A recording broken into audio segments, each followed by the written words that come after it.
ओम तव कथामृतं तप्तजीवनं कविभिरीडितं कल्मषापहं श्रवणमंगलं श्रीमदाततं भुवि गृह्णन्ति ये भूरिदा जनाः।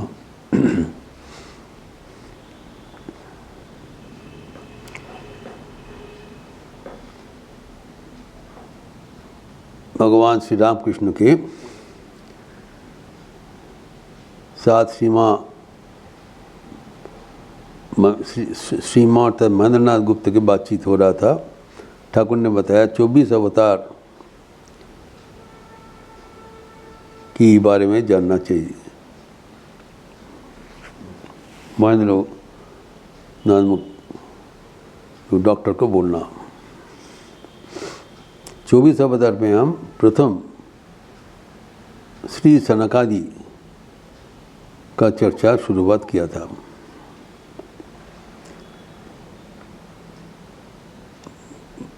ब्रह्मा के मानस पुत्र 4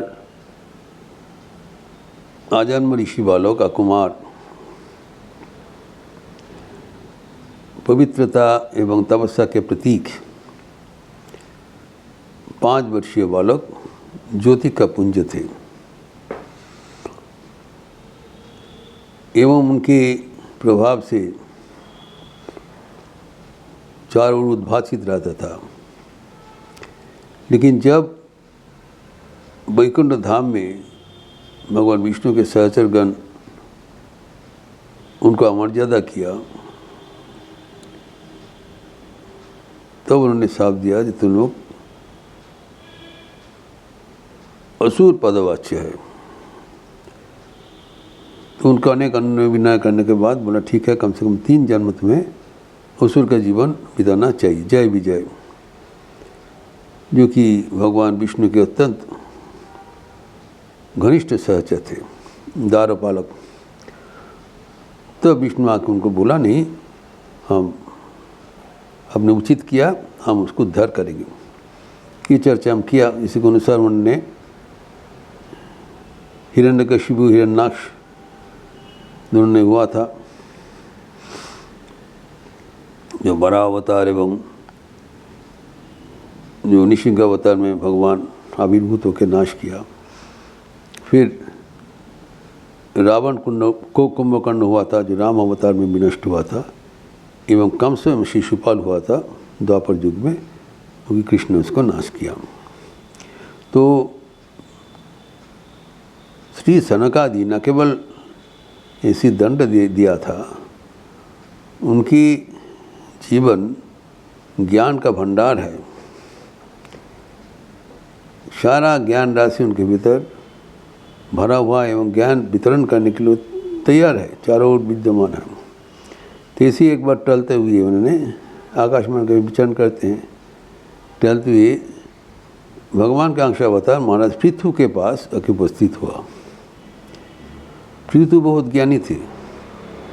इन लोग आते ही पृथु बहुत सत्कार किया, उनको पूजन किया एवं प्रसन्न करके हाथ जोड़ करके खड़े हो गए।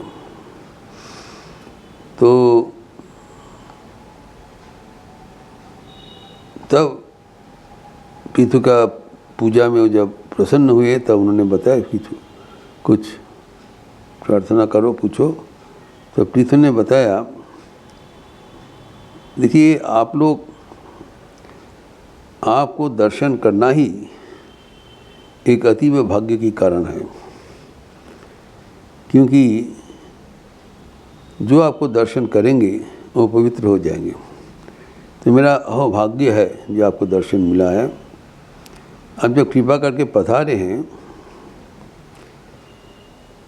तो हमें कुछ ज्ञान भी दीजिए। कारण जिस सृष्टि का जो कारण महत्तादि वो हमारे सामने विराजमान रहते हुए भी हम उसको देख नहीं पाते हैं।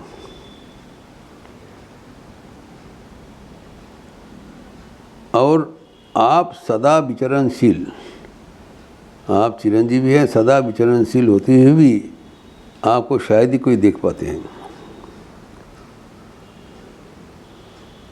तो आप आशीर्वाद कीजिए ताकि हमारा अज्ञान दूर हो जाए। और एक प्रश्न हमारे मन में है, पृथु ने पूछा, आप कृपया बताइए कि जगत के इतने साधारण जीव कैसे सुगमता से आपका कल्याण कर सकें। व्हाट इज द रूट ताकि we can benefit ourselves with ease. बताइए, तो ये ज्ञान का भंडार है।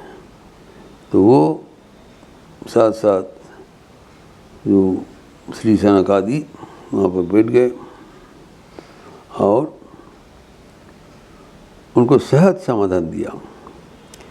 इस दुनिया में धन और इंद्रियों का विषय के प्रति चिंतन करना ही सब समस्या का जड़ है। जो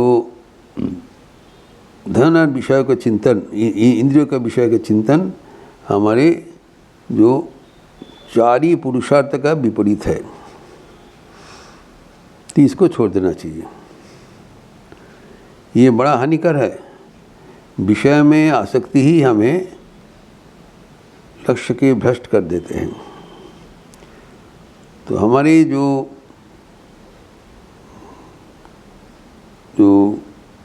विषय के प्रति आसक्ति, चार जो पुरुषार्थ है, धर्म अर्थ काम मोक्ष, चार को ही विपरीत बुद्धि है। ये विषय का चिंतन, विषय का आसक्ति, ये सर्वथा छोड़ देना ही कर्तव्य है। इससे सुख बंधन से मिल जाएगा। तो पृथु का बहुत वो खुश हो गए। उन्होंने बहुत अच्छा, ये है देखिए एकदम ज्ञान का वाणी, सबके लिए, त्रिकाल के लिए सब समझ सकती है। और फिर उन्होंने बताया कि देखिए आप जैसे महात्मा निधर विराजमान है, तो क्या करना चाहिए क्या नहीं करना चाहिए, थोड़ा हमें कंफ्यूज हो जाते हैं। ये सबके लिए अगर आप कृपया बता देते हैं तो हम लोग के लिए सुविधा है। तो श्री सनकादि ने कहा, देखो जो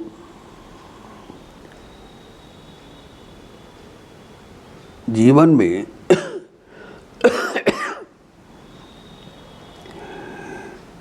विद्या के समान कोई नेत्र नहीं है,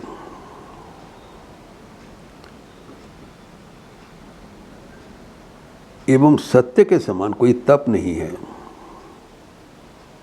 तो दो चीज करना चाहिए। क्या डूज एंड डोंट्स ये मांगा है, वो पूछा है। तो कहा विद्या के समान कोई नेत्र नहीं है एवं सत्य के समान कोई तप नहीं है, और राग के समान कोई दुख नहीं है, तथा त्याग के समान कोई सुख नहीं है। जीवन में सुख दुख कहाँ से मिलेगा और कैसे मिलेगा, उसका छोटी सी विवरण, ज्ञान का भंडार छोटी सी बात में कह दिया। और ये करने के बाद भी सदाचार अनुष्ठान करना चाहिए, एवं बुद्धि के अनुसार जो दुष्कृत कर्म ना करें। ऐसी अगर करते रहें तो भगवान की कृपा से अवश्य चार वर्ग प्राप्त हो जाएगा। एवं सदा विषय चिंतन छोड़ के जितना हो सके भगवान का अनुचिंतन करें। यही है जीवन का मार्ग। तो ये अगर हम याद रखते हैं कि हम जीवन में भगवत केंद्रित रहने के लिए सदैव जो विद्या चर्चा के ऊपर रुचि होना चाहिए, एवं सत्य को पकड़ के रहना चाहिए। ये तप है, is difficult but not impossible.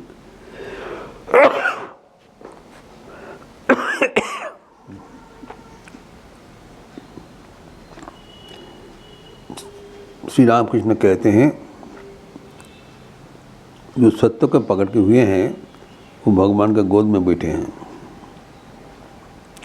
सत्य वचन में जो श्री माँ शारदा कहा करते थे कि सत्य वचन मतलब असत्य नहीं बोलना, लेकिन कर्कश सत्य नहीं बोलना चाहिए। जो अप्रिय वचन सत्य कदापि ना कहे। तो सत्य वचन बोलना मतलब मिथ्या वचन नहीं बोलना, इतना ही करना है तो जीवन सत्य स्वरूप हो जाएगा। कारण भगवान सत्य स्वरूप है, तब भगवान के जो आगमन हो रहा है तब हम हमारे इस आंखों से ही दर्शन कर पाएंगे हम लोग। इसके लिए एवं जो हमारे दुख का कारण है वो है राग क्रोध, एवं सुख का कारण है त्याग। त्याग नहीं कि अमृतत्व मानस हो, त्याग में जो सुख है भोग में वो सुख नहीं है। ये हमारा गलत फहमी है कि भोग से भोग में ही सुख मिलता है, नहीं। ठाकुर कहते हैं भोग त्याग हो गई शांति। तो अगर त्याग का वातावरण बन करें तो हम शांति मार्ग में आके उपस्थित होंगे। तो त्याग हमें लक्ष्य की ओर ले जाते हैं। त्याग हमारे जीवन का नींव है। तो श्री सनकादि ऋषियों से ये सब जो अमूल्य तथ्य हम लोग का परिवेशित हुआ है पुराण में, और विभिन्न जो आधिकारिक ईश्वर दर्शन किया है पुरुष की सभा में, ये सब जो चर्चा हुआ है वो हमारे लिए सदैव प्रेरणा का स्रोत बना रहा है। श्री सनकादि का संक्षिप्त जो सलाह है वो सदा सराहनीय है। हम कैसे अपने जीवन को आध्यात्मिक केंद्रित रख सकें, कैसे सुगमता से हमारा कल्याण साधन कर सकें, और वो करने के लिए स्वयं भगवान हमें मदद करने के लिए तैयार है। और हमें एक व्याकुल चित्त होकर प्रार्थना सहित सब जो उनका दिया हुआ कर्म अगर हम करते रहें तब ज़रूर हम इस जीवन में ही ईश्वर को प्राप्त करते हुए जीवन सफल कर सकते हैं। ये श्री सनकादि का जो कथा और भी थोड़ा बहुत अगले दिन हम लोग कंटिन्यू करेंगे। ओम शांति शांति शांति। हरि ओम तत्सत। श्री राम कृष्णार्पणमस्तु। आज श्री श्री ठाकुर के अन्यतम सन्यासी पार्षद श्रीमद स्वामी सुबोधानंद जी की जन्म जयंती है। इस पावन तिथि में उनका आविर्भाव हुआ था, इसलिए उनकी जीवनी तथा वाणी इस मठ में आलोचित होगी।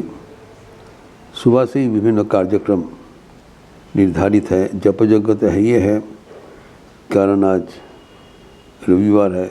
उसके साथ जो पुराना मंदिर में जप यज्ञ फिजिकल होगा, बट इंटरनेट से होगा, वर्चुअल में। फिर ऑनलाइन जो ये भाषण तो हो ही रहा है। जप यज्ञ के साथ फिर 10:30 बजे गॉस्पेल ऑफ श्री रामकृष्ण का क्लास है, एवं शाम को युवाओं के लिए व्यक्तित्व विकास का सत्र। संत रीति के उपरांत स्वामी सुबोधानंद जी के जीवनी तथा वाणी एवं सरलता के प्रतीक सिंप्लिसिटी पर्सनिफाइड सुबोधानंद, इस विषय पर मेरा प्रवचन होगा। और आज एकादशी तिथि है, अतएव राम नाम संकीर्तन भी होगी। तो प्रवचन के उपरांत स्वामी विश्वदेवानंद के नेतृत्व में राम नाम संकीर्तन भी होगा। आप सबका स्वागत है। अच्छे रहिए, स्वस्थ रहिए, आनंद में रहिए। नमस्कार।